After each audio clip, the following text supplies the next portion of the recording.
बिस्मिल्लाहिर्रहमानिर्रहीम। अस्सलामु अलैकुम।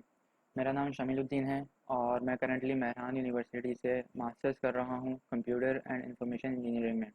प्रीवियसली मेरा जो बैचलर्स है वो है टेलीकम्युनिकेशन साइड का, और साथ ही साथ मैं अभी ऑकलेट्स में as a junior infosec officer काम भी कर रहा हूँ।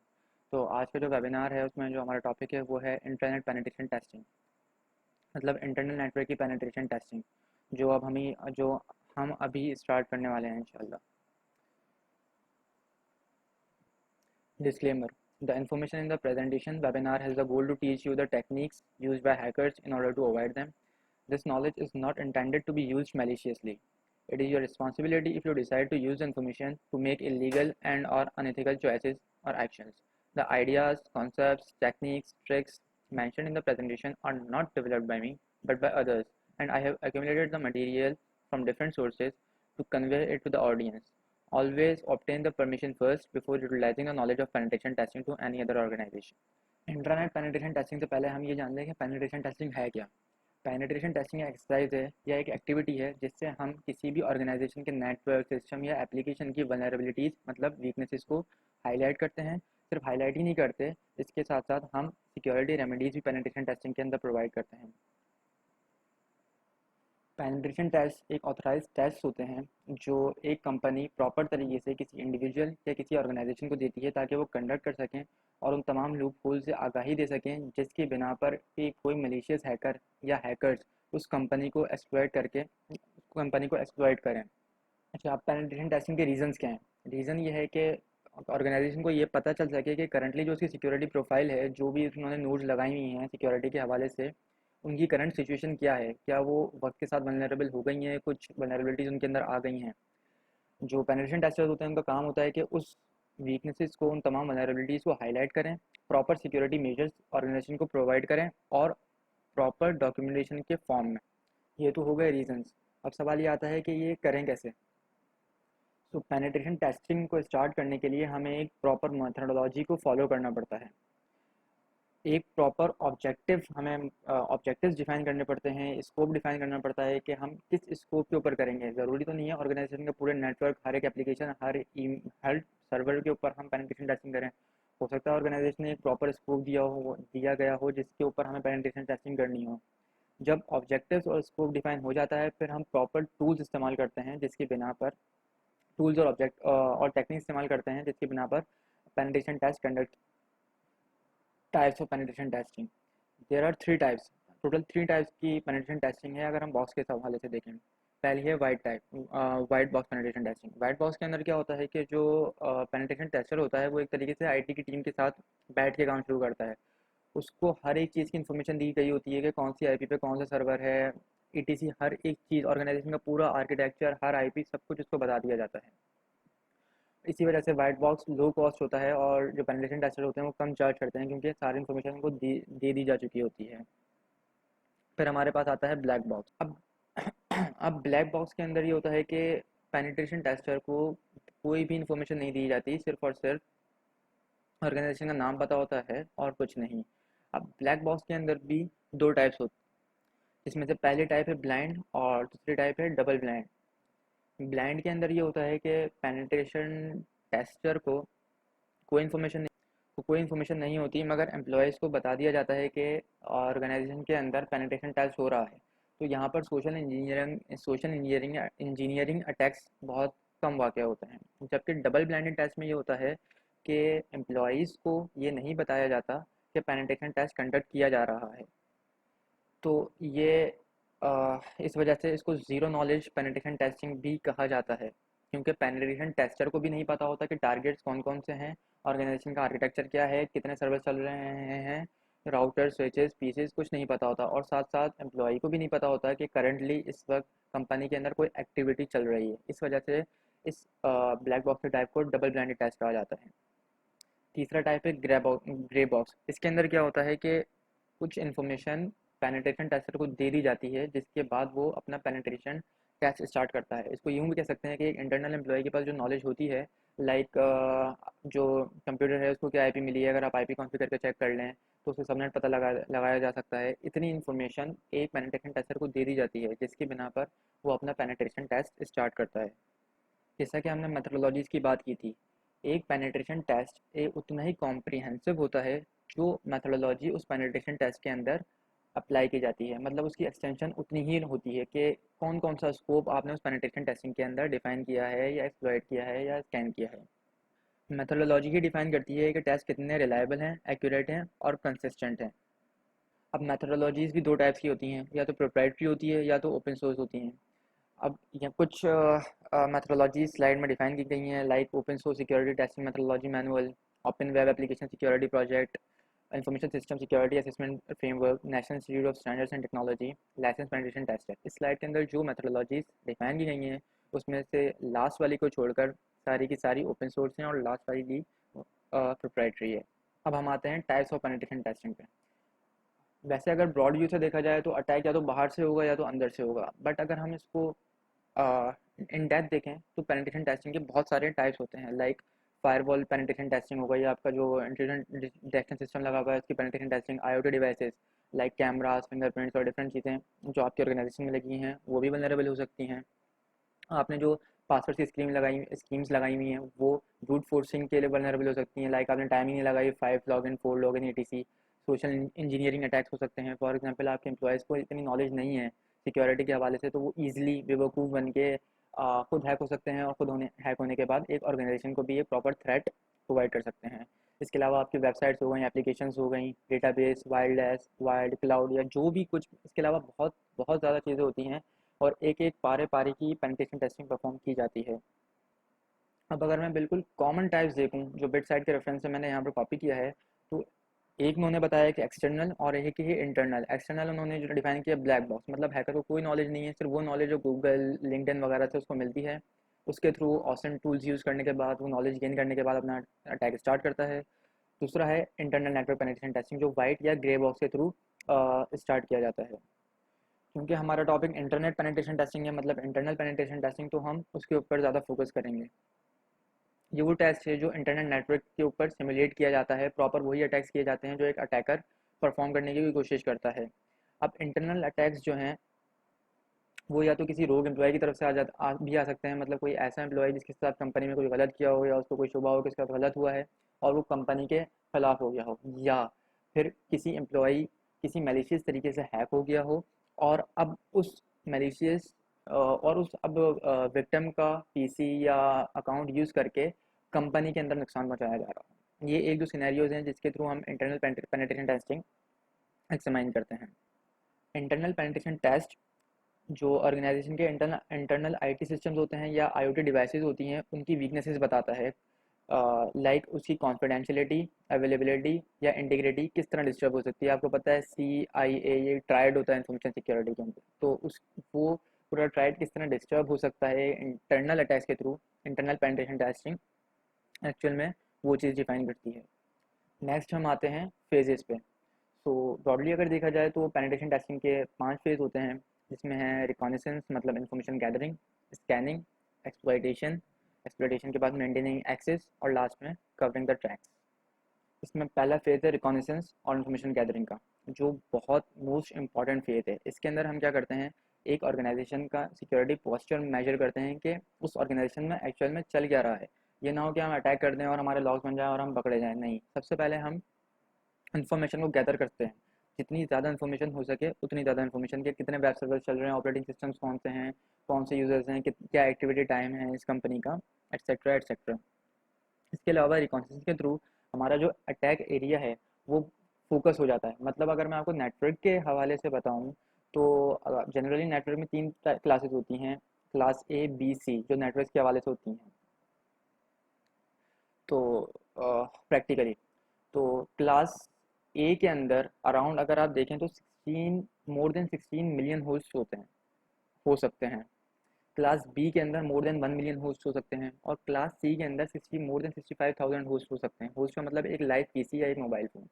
तो अगर आप जनरली देखें तो practically more than 17 million host एक नेटवर्क के अंदर अवेलेबल हो सकते हैं। अब उस उन 17 मिलियन से ज़्यादा होस्ट में हमें क्या पता है कि कौन से होस्ट के ऊपर सर्वर चल रहा है, कौन सी पर्टिकुलर आईपी के ऊपर हमारे पास पीसी है, या कौन सी आईपी पे कुछ भी नहीं है। तो रिकॉनेसेंस के अंदर सबसे पहले हमारा ये काम होता है कि हम ऑर्गेनाइजेशन का सिक्योरिटी पोस्चर मेजर करें और साथ साथ अपना अटैक एरिया फोकस करेंगे कौन सी हमारे पास क्रिटिकल आईपीज़ हैं जिसके ऊपर पेनिट्रेशन टेस्टिंग हमें परफॉर्म करनी है। तो मेन गोल यही होता है हम कि एक पूरा मैप डिज़ाइन करें, like blueprint of the organization, जितना ज़्यादा इन्फॉर्मेशन से हमसे मिल सके। नेटवर्किंग इन्फॉर्मेशन हो गई हमारे पास, ऑर्गेनाइजेशन की इन्फॉर्मेशन हो गई, ऑपरेटिंग सिस्टम इन्फॉर्मेशन हो गई, हर तरह की इन्फॉर्मेशन डिफरेंट जगहों से गैदर करके हम एक प्रॉपर ब्लूप्रिंट तैयार कर लें ऑर्गेनाइजेशन का। ये ही सबसे ज़्यादा टाइम कंज्यूमिंग होता है और यही ही मोस्ट इम्पॉर्टेंट फेज़ होता है कोई भी पेनिट्रेशन टेस्ट आपका स्टार्ट करने का। दूसरा फेज़ हमारे पास आता है स्कैनिंग का। ठीक है, आपने पर्टिकुलर आईपीज़ डिफाइन कर ली कि भाई ये क्रिटिकल आईपीज़ है। अब आपने क्या करना है, उन आईपीज़ की स्कैनिंग करनी है, लाइक कौन सी पोर्ट्स उसमें ओपन है, कौन सी पोर्ट्स क्लोज हैं, कोई वनरेबल पोर्ट्स हैं या नहीं हैं, क्या प्रोटोकॉल्स चल रहे हैं, वगैरह वगैरह। अगर मैं रियल वर्ल्ड से इसकी एग्जांपल दूँ रिकॉनेसेंस और स्कैनिंग की, तो रिकॉनेसेंस इस तरह का होता है, और ऊपर मैंने रिकॉनेसेंस की एक्टिव और पैसिव नहीं बताया था, वो भी मैं अभी आपको डिफाइन कर देता हूँ इस स्लाइड में। तो रिकॉनेसेंस और स्कैनिंग इस तरह से कह सकते हैं आप कि एक एरिया है जिस पे आपको अटैक करना है। तो पैसिव रिकॉनेसेंस पैसिव रिकॉनेसेंस ये होगी कि आपने किसी बंदे को वहाँ भेजा और उस बंदे ने वहाँ पर तमाम घरों को गिन लिया कि भाई ये घर हैं और यहाँ ग्राउंड है, ये फारिग है, यहाँ कुछ नहीं है। ठीक है, उसने आपको आगे बता दिया। हो सकता है उस इन्फॉर्मेशन के अंदर कुछ मिसलीडिंग हो गई हो, बट ये पैसिव है, आप खुद वहाँ नहीं गए तो आप सेफ हैं। दूसरा होता है एक्टिव, कि आपने डायरेक्टली उस एरिया के ऊपर आपने फोकस किया और आप खुद वहाँ पर गए उस एरिया में, आपने खुद घर गिने कि भाई यहाँ पर फॉर एग्जाम्पल 10 घर हैं जिसमें से 2 घर मोस्ट क्रिटिकल हैं या यहाँ पर ज़्यादा पैसे हो सकते हैं। ये आपकी हो गई एक्टिव रिकॉनेसेंस। ठीक है, और स्कैनिंग क्या हो गई कि आपने भाई क्रिटिकल देख लिया।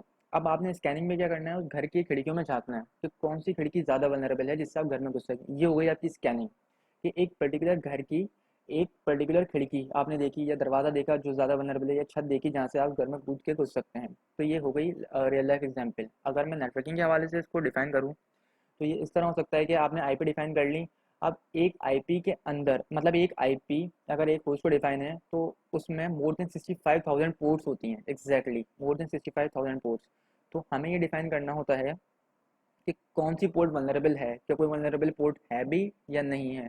ये हमारा स्कैनिंग का पार्ट होता है जिसमें हम ये मेजर करते हैं कि आया एक पर्टिकुलर होस्ट वनरेबल है किसी पोर्ट से या नहीं है, या उसमें कौन कौन सी सर्विसेज चल रही हैं, वगैरह वगैरह।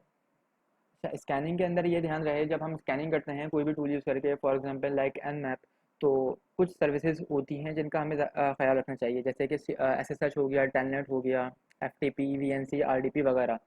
अब ये जो सर्विसेज हैं, ये अगर एक्सप्लॉइट हो जाएं तो विक्टिम का पूरा पीसी आपके कंट्रोल में आ जाता है। तो अगर ये सर्विसेज चल रही हैं तो बेहतर है स्कैनिंग के बाद आप ब्रूट फोर्सिंग या डिक्शनरी अटैक स्टार्ट कर दें। हो सकता है कोई पासवर्ड लग जाए और आप डायरेक्टली ये एक्सेस गेन कर लें, साथ साथ अटैक साइड में लगा कर रख दें और आगे का काम आप अपना स्कैनिंग के बाद मज़ीद शुरू कर सकते हैं।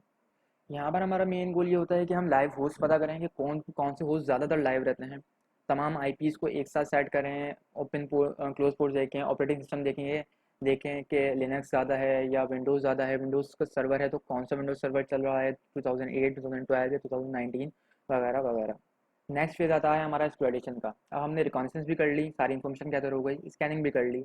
हमें पता चल गया कि एक पर्टिकुलर सर्वर है जिसमें वनरेबल पोर्ट्स हैं या कुछ ऐसी सर्विसेज या सॉफ्टवेयर चल रहे हैं जो वनरेबल हैं। तो अब हम मूव करते हैं एक्सप्लॉइटेशन के फेज़ पे।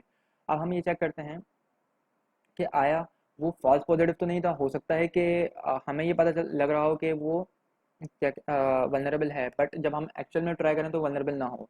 यहीं पर ही वनरेबिलिटी असेसमेंट और पेनिट्रेशन टेस्टिंग का डिफरेंस आता है। वनरेबिलिटी असेसमेंट में ये होता है कि आप स्कैनिंग करने के बाद एक वनरेबल असेसमेंट रिपोर्ट तैयार करके दे देते हैं, जबकि पेनिट्रेशन टेस्टिंग के अंदर आप एक्सप्लॉइटेशन वाले फेज में मूव कर जाते हैं, जहाँ पर आप एक्चुअल में उस सिस्टम के अंदर पेनिट्रेट करते हैं और पेनिट्रेट करने के बाद ऑर्गेनाइजेशन को बताते हैं कि हमने पेनिट्रेट कर लिया है यहाँ तक। ये होता है हमारा एक्सप्लॉइटेशन का फेज। अगर मोर एक्यूरेटली मैं इसको डिफाइन करूँ तो कह सकते हैं कि an exploit is a way to bypass a security flaw. मतलब एक मशीन के अंदर एक फ्लॉ था जिसको हमने बाईपास करके उस मशीन को के ऊपर काबू हासिल कर लिया है। अब ज़रूरी नहीं है कि हमने फॉर एग्जांपल एक सिस्टम को एक्सप्लॉइट किया, बट ज़रूरी तो नहीं है कि वो एडमिनिस्ट्रेटिव एक्सेस से हो सकता है हमें लोकल एक्सेस हो, तो फिर हमें एक्सप्लॉइटेशन अपनी मज़ीद एस्केलेट करनी पड़ती है। एक्सप्लॉइटेशन जिन इश्यूज़ की वजह से होता है वो ये होता है कि आपने सॉफ्टवेयर्स आपके आउटडेटेड होते हैं। फॉर एग्जांपल ओरेकल का वर्जन आपका 11G चल रहा है, ऑपरेटिंग सिस्टम्स आपके पुराने होते हैं, लाइक विंडोज़ 7 अभी तक आप चला रहे हैं जो अभी भी इटरनल ब्लू से वल्नरेबल है। कुछ नेटवर्किंग डिवाइसेस आपने अपग्रेड नहीं की, या सॉफ्टवेयर्स या ये सब चीज़ें आपकी मिसकॉन्फ़िगर हुई हुई हैं। फॉर एग्जांपल हैं तो सिक्योर, आपने न्यूएस्ट वर्जन किए हुए हैं इन सब के, बट आपने कुछ मिसकॉन्फ़िगरेशन ऐसी की हुई हैं कि वो एक्सप्लॉइट हो सकती हैं। इसके अलावा इनसिक्योर प्रोटोकॉल्स लाइक आरडीपी वगैरह जो अब पैच। अब आपने, ये हमारा फेज आता है मेंटेनिंग एक्सेस का। फॉर एग्जांपल आपने एक्सप्लॉइट कर लिया, आपने एक प्रोसेस एक्सप्लॉइटेशन का स्टार्ट कर दिया। अब हो सकता है सामने वाला बंदे ने फ़ौरन पीसी रीस्टार्ट कर दिया और आपका वो प्रोसेस बंद हो गया। अब आपने दोबारा एक्सप्लॉइट करना है? नहीं, आपने क्या करना है, एक परसिस्टेंट शेल क्रिएट करना है जो हमेशा एक्टिव रहे उस पीसी के अंदर, ताकि आप अपना एक्सेस मेंटेन कर सकें, या जो आपने चोरी करना है या जो भी मैलिशियस एक्टिविटी करनी है आप अपने उस टाइम फ्रेम में कर सकें। जब आपका सारा ये है कवरिंग ट्रैक, जब आपका सारा काम कंप्लीट हो जाए तो आखिर में जो लॉग्स या ऑडिट्स वगैरह आपके हैं वो आपने डिलीट करने हैं। हर तरह से अपने ट्रैक्स को कम्प्लीटली रिमूव करना है। ये हो गए हमारे 5 ट्रैक्स जो हमने डिफाइन किए थे। मज़े की बात ये है कि दुनिया में 2 तरह के अटैकर्स होते हैं। एक वो होते हैं जिसके बारे में सब जानते हैं कि हाँ भाई ये एक मशहूर हैकर्स हैं, और दूसरे तरह के हैकर्स वो होते हैं जिनके बारे में कोई नहीं जानता। और मज़े की बात, सबसे ज़्यादा ख़तरनाक हैकर्स वही होते हैं जो अपने ट्रैक्स बेहतर तरीके से कवर करते हैं। 5 फेजेस के बाद अब हम अपनी प्रेजेंटेशन को मज़ीद फोकस करेंगे सिर्फ और सिर्फ इंटरनेट पेनिट्रेशन टेस्टिंग के ऊपर। ये कहा जाता है कि 2017 में 90 to 95% companies, Fortune 500 companies active directory use करती थी, मतलब विंडोज़ इन्वायरमेंट।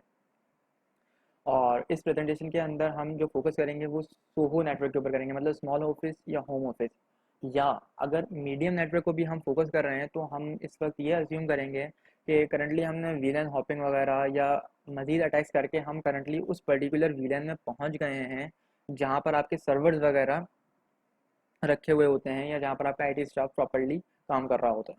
वैसे मजीद फोकस इस वक्त बेहतर है कि हम यही करें कि हम एक सोहो नेटवर्क पे काम कर रहे हैं। तो जो अटैक हम इस वक्त डिस्कस करने जा रहे हैं वो है LLMNR पॉइजनिंग। और LLMNR जो है वो उस वक्त एक प्रोटोकॉल है विंडोज़ के अंदर। ये उस वक्त एक्टिव होता है, मतलब ये एक्टिव ही होता है, इसका काम तब होता है जब एक डीएनएस सर्वर फेल हो जाता है एक आईपी और नेम को रिजॉल्व करने में। उस वक्त LLMNR आपका काम आता है। पहले ये NBTNS था। इसका फ्लॉ क्या है, service utilises user name and NTLM v2 hash when appropriately responded to। मतलब कि ये अपना हैश और यूज़र नेम पासवर्ड अटैकर को दे देता है। अब हम देखते हैं कैसे ये हो। सबसे पहले हम कुछ बेसिक्स पढ़ लें इस हवाले से कि डीएनएस क्या होता है और ये प्रोटोकॉल असल में किस तरह काम करता है। डीएनएस, डोमेन नेम सिस्टम, जैसा कि आपको पता है कि ह्यूमंस एक नंबर्स, एक random number like IP address of IPv4 इधर और IPv6, वो याद करने से बेहतर है कुछ नाम ज़्यादा बेहतर तरीके से याद कर सकता है, लाइक गूगल हो गया, फेसबुक हो गया, जबकि कंप्यूटर नंबर ज़्यादा बेहतर तरीके से समझ सकता है।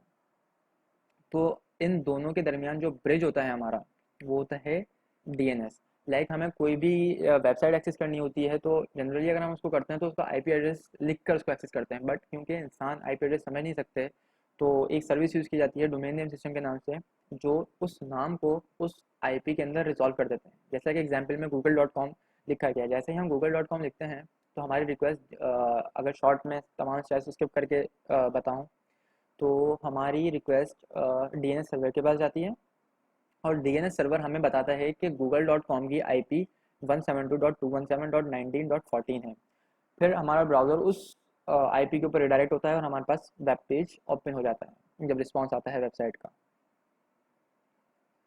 अब हम आते हैं नेट बायोस पे। नेट बायोस क्या होता है, ये है network basic input output system, also called as NBTNS। इसे 1983 में डिज़ाइन किया गया था, और जिसका डिज़ाइन किया गया था उस वक्त सिक्योरिटी को बिल्कुल भी दिमाग में रख के डिज़ाइन नहीं किया गया था। इसका मेन मकसद ये था कि एक लोकल एरिया नेटवर्क में जब डीएनएस सर्वर फेल हो जाए, उस नाम को एक आईपी के अंदर रिजॉल्व करने में तो ये वाला प्रोटोकॉल किक इन हो जाए और ये वाला प्रोटोकॉल अपना लैन के अंदर अपना काम शुरू कर दे। अच्छा, कुछ सालों के बाद 2006 के अंदर एक और प्रोटोकॉल रिलीज़ किया गया LLMNR, जिसने नेट बायोस को रिप्लेस कर दिया। ये सिक्योर तो था, प्लेन टेक्स्ट पासवर्ड वगैरह नहीं है, हैशेस यूज़ होते हैं, बट फिर भी ये इतना सिक्योर नहीं है और हम देखेंगे कि ये इतना सिक्योर क्यों नहीं है। नेक्स्ट हम मूव करते हैं, बात करते हैं पासवर्ड हैशेस के बारे में। मैंने NTLM-v2 हैश की बात की, तो अब मैं बताता हूँ कि एक्चुअल में हैश होता क्या है। नॉर्मली हैश ये होता है कि एक वन वे प्रोसेस होता है, मैथमेटिकल प्रोसेस, जिससे आपका पासवर्ड एक रैंडम रबिश स्ट्रिंग में कन्वर्ट हो जाता है, more like encryption. But encryption two way process है और आपका हैश वन वे प्रोसेस है। हैश एक दफ़ा कन्वर्ट हो गया तो दोबारा अपने रियल फॉर्म में नहीं आएगा। ये सिर्फ सिर्फ ऑथेंटिकेट करेगा आपका कि हाँ, आपका पासवर्ड सही है, क्योंकि यही एल्गोरिथम आपका सर्वर साइड पे लगा हुआ है। जब आप एक पासवर्ड अपना इंक्रिप्ट करके भेजते हैं तो वो दोनों पासवर्ड आपके मैच होते हैं, ऑथेंटिकेशन होती है और आप उस पर्टिकुलर वेबसाइट में अपने अकाउंट से लॉग इन हो जाते हैं। अब ये जो आपके पासवर्ड हैशेज हैं, लगते तो सेफ हैं, बट फिर भी ये डिक्शनरी अटैक्स या हाइब्रिड अटैक्स या ब्रूट फोर्सिंग अटैक के थ्रू वल्नरेबल होते हैं, अगर इन्हें डिफरेंट प्रोटोकॉल्स या टेक्निक्स के थ्रू मज़ीद सिक्योर ना किया जाए। फॉर एग्जांपल ब्रूट फोर्सिंग है, आपने एक एल्गोरिथम लगा दिया कि हर 5 सेकंड के बाद ही दूसरा पासवर्ड लगेगा, तो वो ब्रूट फोर्सिंग अटैक बहुत स्लो हो जाएगा या अकाउंट ब्लॉक हो जाएगा, ETC। अच्छा, अब हम सिनेरियोज़ की बात कर लेते हैं। सिनेरियोज़ ये हैं कि अटैकर या तो इंटरनल एम्प्लॉई है कंपनी का जो इस तरह का अटैक परफॉर्म कर रहा है, या अटैकर कभी कंपनी में आया था, उसने रबर डकी या रास्पबेरी पाई जैसा कुछ भी लगाकर एक नेटवर्क के अंदर कंट्रोल हासिल कर लिया और उस पर्टिकुलर लैन के अंदर आ चुका है, या अटैकर ने एक मलिशियस फाइल भेजी एम्प्लॉई में और एम्प्लॉय का सिस्टम इन्फेक्ट हो गया और अब वहाँ से उसने अपनी प्राइवेटिंग करना स्टार्ट कर दी। अब हम बात करते हैं नेम रेजोल्यूशन का प्रोसेस असल में चलता किस तरह है। सपोज करें कि एक विक्टिम है जो हैक हो चुका है या जो हैक हो रहा है, या विक्टिम नॉर्मली वो शेयरिंग को एक्सेस करना चाहता है, तो वो किस तरह होगा?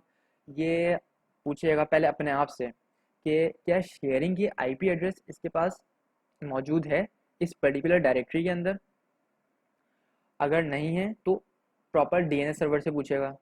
DNS सर्वर में अगर होगी तो वो उसको दे देगा, अदरवाइज जो विक्टिम है वो ब्रॉडकास्ट करेगा शेयरिंग के हवाले से लैन के अपने तमाम पीसी से, क्या किसी के पास शेयरिंग की एक्चुअल IP एड्रेस है जिससे वो उस शेयरिंग के पर्टिकुलर फोल्डर को एक्सेस कर सके। जो फोर्थ स्टेप है जिसमें वो ब्रॉडकास्ट कर रहा है, असल में प्रॉब्लम यहाँ पे अराइज होती है, क्योंकि ये रिक्वेस्ट उस लैन के अंदर तमाम होस्ट के पास जा रही होती है कि ये बंदा मुझसे पूछ रहा है कि मेरे पास है। तो यहाँ पर हमारी मेन प्रॉब्लम अराइज होती है। तो अगर हम ग्राफिकल रिप्रेजेंटेशन में देखें तो पहले स्टेप में क्या है, इसमें ये वाला स्टेप स्किप किया है, ये मैंने रेफरेंस लिया पेंटेस्ट डॉट ब्लॉग से। इसमें पहला स्टेप इसमें ये था कि विक्टिम पहले अपने आप से पूछेगा। दूसरा स्टेप क्या है कि वो DNS सर्वर से पूछेगा कि आपको अगर IP पता है तो आप बता दें, ठीक है। तीसरा स्टेप में क्या है, वो ब्रॉडकास्ट करेगा। अब सपोज करें कि अटैकर उस लैन में मौजूद है, अटैकर के पास रिक्वेस्ट चाहिए कि भाई किसी के पास फाइल सर्वर है, तो बोलेगा हाँ मैं खुद फाइल सर्वर हूँ। तो विक्टिम बोलेगा कि भाई मुझे लॉगिन होना है, तो अटैकर बोलेगा ठीक है। एल एम एन आर के प्रोटोकॉल की वजह से वो बोलेगा कि आप मुझे इनकोड करके अपना पासवर्ड भेजो हैश के फॉर्म में, NTLM-v2 के फॉर्म में। वो उसको अपना पासवर्ड भेजेगा, रिप्लाई में बोलेगा, एरर मैसेज बोल देगा कि भाई कुछ ख़राब हो गया और मेरे पास वो पर्टिकुलर फाइल सर्वर नहीं है। अब मज़े की बात यह है कि जब उसने अपना अनकोडेड पासवर्ड भेजा तो काम तो यहीं ख़त्म हो गया, क्योंकि हैश जो है अब अटैकर के पास आ गया है और अब वो उसको क्रैक करना स्टार्ट कर सकता है। जो टूल्स हैं कुछ हम यूज़ कर सकते हैं, वो है रिस्पॉन्डर, MITMF या man in the middle attack framework, LLMNR response module in Metasploit. तो हम रिस्पॉन्डर से स्टार्ट करते हैं। रिस्पॉन्डर -i-0 ये कमांड है। इससे क्या होता है कि ईथरनेट में आपके पास जो भी ट्रैफिक आ रहा होता है उस तमाम ट्रैफिक को ये कमांड क्या है, पॉइजन करती है। अब विक्टिम क्या है, फाइल शेयर, मतलब विक्टिम फाइल शेयर करके अपना इंटर करेगा सर्च करने के लिए। रिस्पॉन्डर जो उसको रिस्पॉन्ड करेगा वो फाइल शेयर के नाम से, मतलब कि जो उसका हैश है वो अटैकर के पास इस फॉर्म में आ जाएगा। अब आप यहाँ पर देख सकते हैं कि फॉर नेम फाइल शेयर की स्पेलिंग गलत लिखी हुई है। एग्जैक्टली अगर खुदा ना खास्ता गलती से किसी भी इंटरनल लैंग्वेज में एम्प्लॉय ने सर्वर या जो शेयरिंग पे फोल्डर्स रखे हुए हैं उसका नाम गलत लिख दिया, जब नाम गलत लिखेंगे तो ना इंटरनल फाइल में उसकी एंट्री होगी ना डीएनएस के पास होगी। तो सबसे ज़्यादा नुकसान यहीं पर ही है, गलत आपने नाम लिख दिया तो आपका हैश फौरी तौर पर अटैकर के पास पहुंच जाएगा, क्योंकि अटैकर हर नाम पे ये बोलेगा कि हाँ मेरे पास मौजूद है, और किसी भी एक गलती की वजह से आपका हैश उसके पास आ सकता है। अब हैश आ गया तो आपने क्रैकिंग स्टार्ट करनी है। क्रैकिंग ये है कि अब क्रैकिंग का प्रोसेस किस तरह होता है कि एक डिक्शनरी की फॉर एग्जांपल लिस्ट है ए बी सी अब पूरी आपने एक लिस्ट बनाई हुई है, ठीक है। अब आपको पता है NDLM-v2 जो हैश है एक पर्टिकुलर एल्गोरिथम से बना है।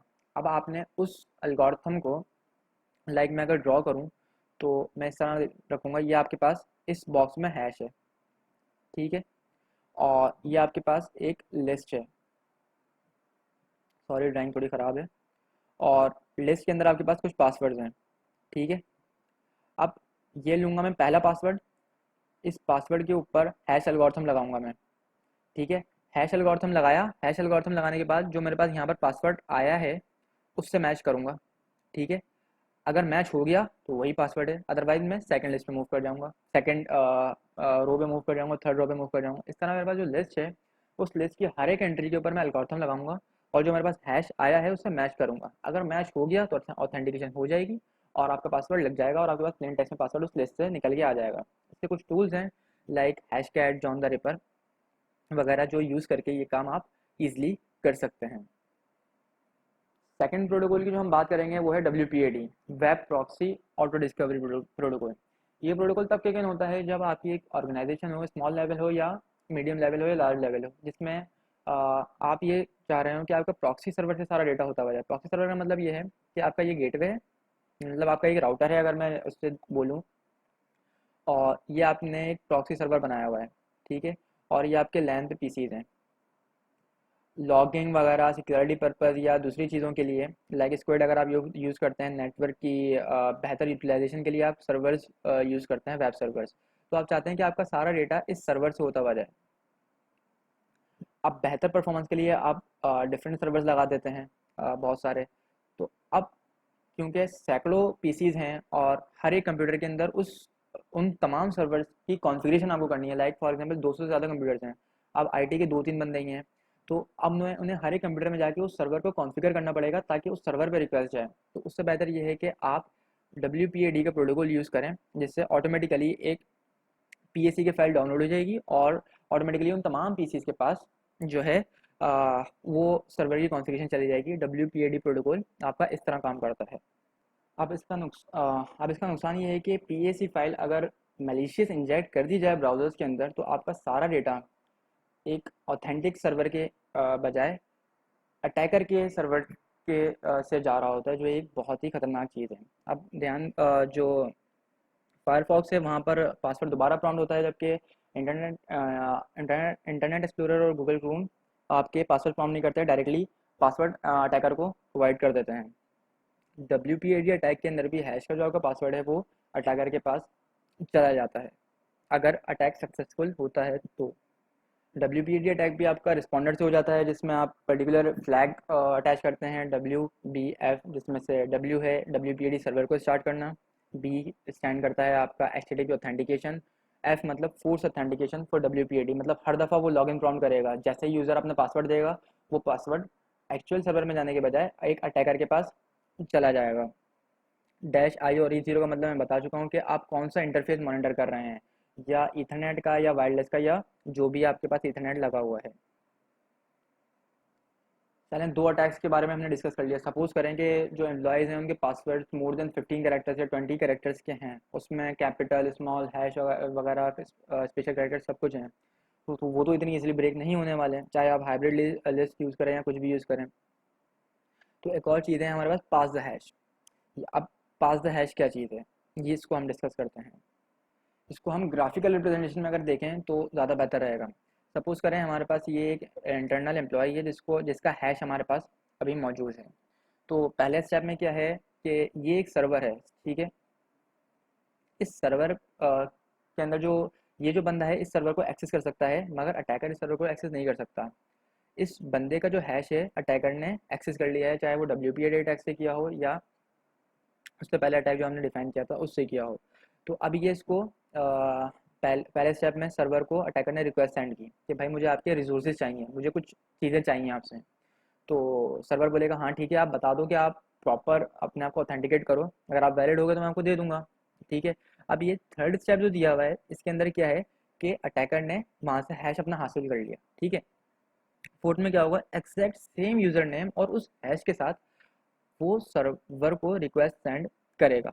अब आपको पता है कि ये एक वन वे प्रोसेस है। यहाँ पर इस सर्वर के पास तमाम यूजर नेम के पासवर्ड्स एक लिस्ट बनी हुई है, यूजर नेम यहाँ पे और पासवर्ड्स यहाँ पे। ठीक है, मतलब पासवर्ड के हैशेस। तो जब वो दोनों के हैशेस मेजर चेक करेगा तो दोनों बराबर होंगे, और इस अटैकर को इसकी आइडेंटिटी से वो रिसोर्सेज एक्सेस करने देगा। अब फॉर एग्जांपल आपके ऑर्गेनाइजेशन में स्प्लंक लगा हुआ है और आपके पास हर एक चीज़ का लॉग बन रहा है। ठीक है। तो अब लॉग में क्या आएगा, उस अटैकर का नाम नहीं आएगा। अब वो अटैकर जो भी मैलिशियस एक्टिविटी करेगा नाम उस बेचारे गरीब पे आ जाएगा कि भाई इसने यहाँ से डेटा स्टील किया है। तो ये होता है हमारा पास द हैश अटैक, कि अगर आपके पास हैशेस एक्यूमुलेट हो जाते हैं, आपने एम्प्लॉयज़ के हैशेस कर लिए और खुदा ना खास्ता उस लैन के अंदर सीईओ या एक बड़ी पोस्ट का आईटी का बड़ा बंदा बैठा हुआ है, उसका हैश आपने कैप्चर कर लिया, तो अब आप सोचिए आपने पूरी की पूरी कंपनी वहीं पर ही कॉम्प्रोमाइज़ कर ली। मतलब आपने एक कॉन्फिडेंशियल जो भी डॉक्यूमेंट्स रखे हुए हैं, आप क्या कर सकते हैं कि उस सीईओ के हैश के थ्रू उन तमाम चीज़ों को बआसानी एक्सेस कर सकते हैं। सो ये काफ़ी ही खौफनाक बात है और एक मुश्किल तरीके का अटैक है जो हमें ध्यान में रखना चाहिए। अब ये अटैक होता कैसे है, ये मल्टी रिले के थ्रू होता है और इसके अंदर कंडीशन ये होती है कि SMB signing must be of. तो सबसे पहले जैसे मैं आपको बता दूं, रिकॉन्सिलेंस या स्कैनिंग के प्रोसेस में हम ये एक टूल यूज़ करते हैं रन फिंगर के नाम से, जो एक पाइथन की स्क्रिप्ट है। ये पूरा लोकल एरिया नेटवर्क आपका पूरा स्कैन कर लेती है और स्कैन करने के बाद ये बता देती है कि इन तमाम होस्ट इन तमाम सर्वर्स के ऊपर एसएमबी साइनिंग ऑफ है। जब एसएमबी साइनिंग ऑफ है तो आप पास द हैश अटैक इसके ऊपर परफॉर्म कर सकते हैं। अब यहाँ पर इस ये खौफनाक बात ये दिखाई गई है कि अगर आपने सिर्फ लोकल एडमिनिस्ट्रेटिव प्रिविलेज का भी अकाउंट हैक कर लिया तो आप वहाँ से लोकल पासवर्ड के हैशेस निकाल सकते हैं, शेल्स को लॉन्च कर सकते हैं या pivot to other devices. Like आपने फॉर एग्जांपल एक एम्प्लॉय नंबर एक अकाउंट हैक कर लिया। ठीक है। अब आप वहाँ से स्कैन करके दूसरे उस कंप्यूटर के थ्रू दूसरे अकाउंट को हैक करें, तो जब लॉग बनेंगे तो ये बताया जाएगा कि एम्प्लॉय ए ने तमाम लोगों को हैक किया था, ना कि आपने। तो मल्टी रिले के अंदर कंडीशन यही है कि एसएमबी साइनिंग ऑफ होनी चाहिए और उसको चेक करने के लिए हम रन फिंगर का इस्तेमाल करते हैं, जो एक टूल है। अच्छा, अब हम स्कोप की बात कर लेते हैं कि इन दोनों जो रिस्पॉन्डर और मल्टी रिले की हमने बात की उसका स्कोप क्या है। अच्छा, उसका स्कोप ये है कि रिस्पॉन्डर जो है आपका एक लोकल सबनेट के अंदर ही चलेगा। ठीक है। लाइक एक पर्टिकुलर सबनेट, अगर आपको नेटवर्किंग की बेसिक नॉलेज है तो मैं अभी तो डिफाइन नहीं कर सकता, बट एक पर्टिकुलर सबनेट के अंदर ही चलेगा, इससे बाहर नहीं जा सकता। लाइक फॉर एग्जांपल /24 का आपका पास सबनेट है, तो जो पॉसिबल 255 जो आपके लेस देन 255 जो होस्ट आपके आते हैं, सिर्फ उन होस्ट के अंदर रिस्पॉन्डर का स्कोप होगा। जबकि मल्टी रिले का जो स्कोप है ना, वो पूरे के पूरे नेटवर्क, जहाँ तक उस पर्टिकुलर यूज़र की रीचेबिलिटी है, जहाँ तक वो पिंग कर सकता है, जहाँ तक वो एक्सेस कर सकता है, मल्टी रिले का एक्सेस उन तमाम जगहों पर होता है। तो ये इन दोनों के स्कोप में थोड़ा फ़र्क है। ये तो हो गए दो बेसिक तरह के अटैक्स, बिल्कुल जो लोकल एरिया नेटवर्क या जो इंटरनल आपके लैन के अंदर आप पहले टेस्टिंग इसको कर सकते हैं चेक करने के लिए कि ये अटैक है या नहीं है। इसके अलावा और क्या लूप होल्स होते हैं, डीएससी पे अटैक्स होते हैं। डीएससी सर्वर क्या होता है, इसकी बेसिक्स अगर मैं बताऊँ तो एक प्रॉपर सर्वर होता है जो डायनेमिकली आईपी असाइन करता है नेटवर्क पे। इसके बहुत डिफरेंट तरह के अटैक्स होते हैं, लाइक डीएससीपी स्टार्वेशन वगैरह हो गई, कि आपने एक फेक डीएससीपी सर्वर बनाया और डीएससीपी स्टार्वेशन अटैक कर लिया। आर्प स्पूफिंग हो गई। ये वाला अटैक जो है, ये एग्जैक्टली तो नहीं, मतलब थोड़ा बहुत ऊपर वाले अटैक्स की तरह काम करता है। आर्प स्पूफिंग में ये होता है कि आर प्रोटोकॉल होता है, आर रेजोल्यूशन प्रोटोकॉल। इसका दूसरा नाम है man in the middle attack. ये भी इस तरह काम करता है। मैं आपको पूरा प्रोसेस तो नहीं बता रहा अभी टाइम की कमी की वजह से, बट फॉर एग्जांपल ये एक विक्टिम है। ठीक है। और ये एक राउटर है जो गेटवे है आपका, और यहाँ से आपका डेटा जो है इंटरनेट पे जाना है। उसको पता है कि गेटवे की एक पर्टिकुलर आईपी है, ये एक गेटवे की पर्टिकुलर आईपी है जो इसको रिक्वेस्ट भेजेगा। आर्प स्पूफिंग में यह होता है कि एक बंदा बीच में आ जाता है। ठीक है। आर्प एक प्रोटोकॉल को एक्सप्लॉइट करने के बाद, ये प्रोटोकॉल एक्सप्लॉइटेशन है। ठीक है।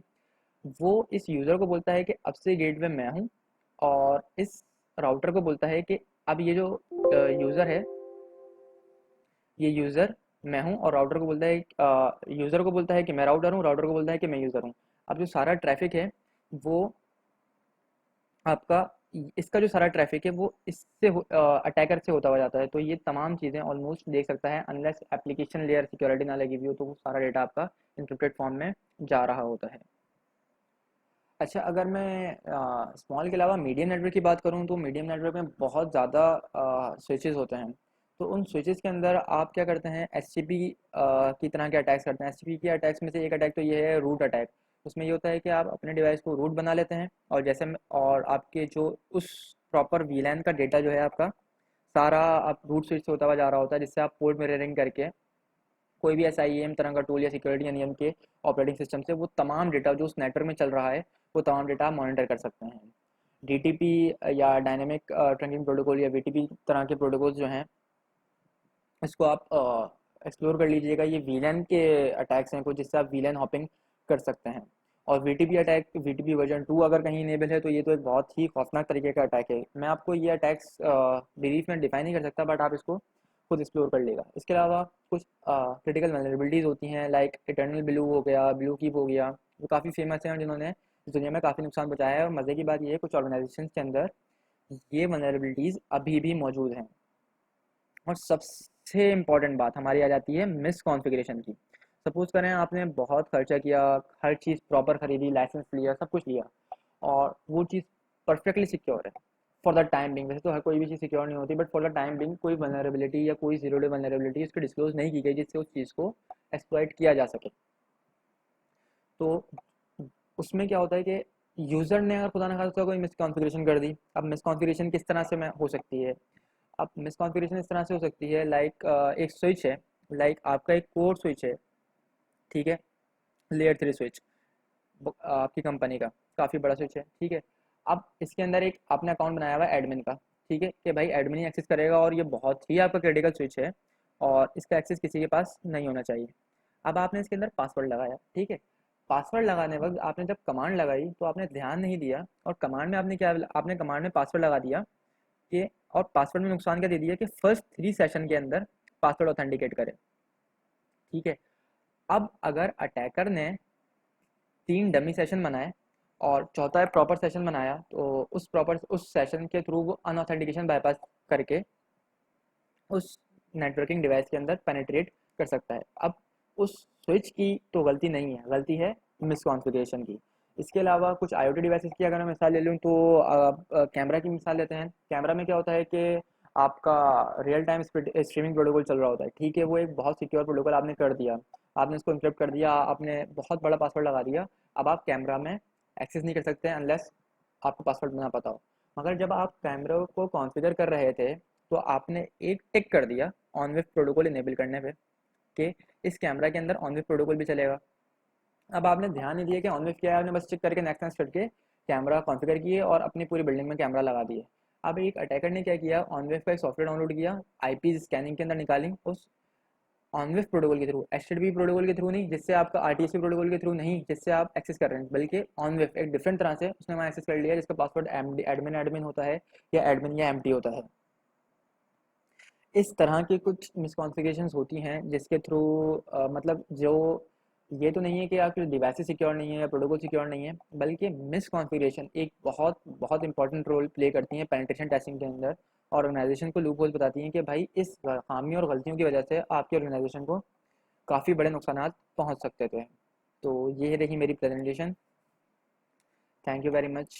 जो भी क्वेश्चंस हैं अब आपको कर सकते हैं। शुक्रिया।